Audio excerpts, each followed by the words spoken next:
सुंदर मनामध्ये भरली आपलं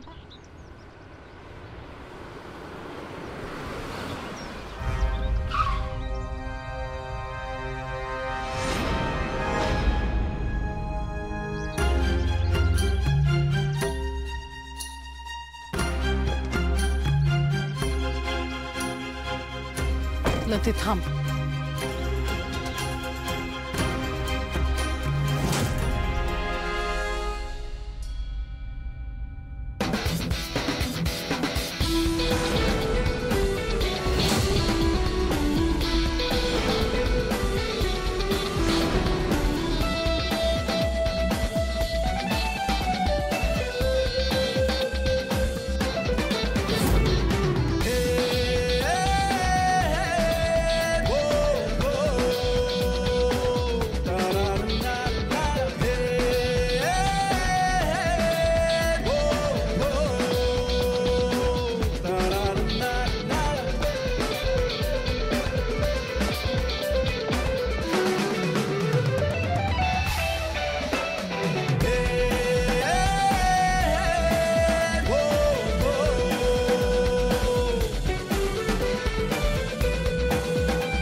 रागवलीस ना माझ्यावर? नाही. बाय, खोटं बी नाही बोलतायत तुला.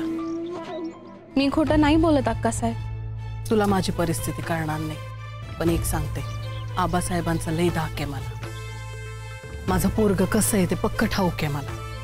पण म्हणतात ना, आपलेच दात आणि आपलेच ओठ, अशी गत झाली आहे माझी. तुझ्या नवऱ्याला खरंच वाचवायचं होतं ग मला, पण त्यासाठी माझ्या मुलाचं बळी देऊन नाही. अक्कासाहेब, तुमचा मुलगा गुन्हेगार आहे. पण आई म्हणून माझं काही कर्तव्य आहे लते. आई म्हणून तुम्ही तुमचं कर्तव्य केलं. आम्ही हरलो. आम्ही आता काहीच करू शकत नाही. आणि तुमचा गुन्हेगार मुलगा जिंकला, हेच पाहिजे होतं ना तुम्हाला. आता त्याचा मार्ग मोकळा आहे.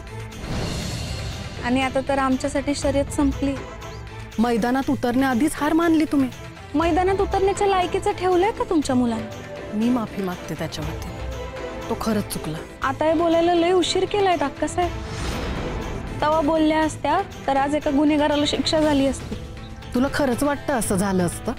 अगं नसतं झालं. सगळे वरचे अधिकारी आबासाहेबांच्या खिशात आहेत. मी त्या दिवशी तुझ्या बाजूने बोलले असते ना, तरी बी दौलत आज घरीच असता. मी आणि तू रस्त्यावर असते. पण एक सांगते लते, मी गुन्हेगार आहे तुझी, पण माझा हेतू तुझं वाईट करायचं नव्हतं. पाय अक्कासाहेब, माझं सगळं वाईटच झालंय. माझी नोकरी गेली. माझा नवरा शर्यतीतून बाहेर पडला. हॉस्पिटलमध्ये येतो. पोलिसांकडे तक्रार केली, त्यामुळे माझ्या घरचे मायावर रागवले. जीवावर बेतेल एवढं मारायचं आणि आम्ही तक्रार करायची नाही का? आणि अक्कासाहेब, तुम्ही चोरून फोन करू शकता, पण समोर आल्यावर तोंड नाही उघडू शकत. तरी बी थँक्यू. वेळेत पोचले मी. माझ्या नवऱ्याचा जीव वाचला. आणि तुम्ही नाही बोलले खरं, काही फरक पडत नाही मला. माझी बी मजबुरी आहे लते. तुला आता नाही कळणार ते. कसं आहे, माझं प्राक्तन मी स्वीकारलंय बघ. पण तुम्ही हार मानू नका. शर्यती आधीच पराभव पत्करू नका. आणि माफ कर, मी तुला खोटं पाडलं. मला समजू शकलीस तर समजून घे. पाय येते.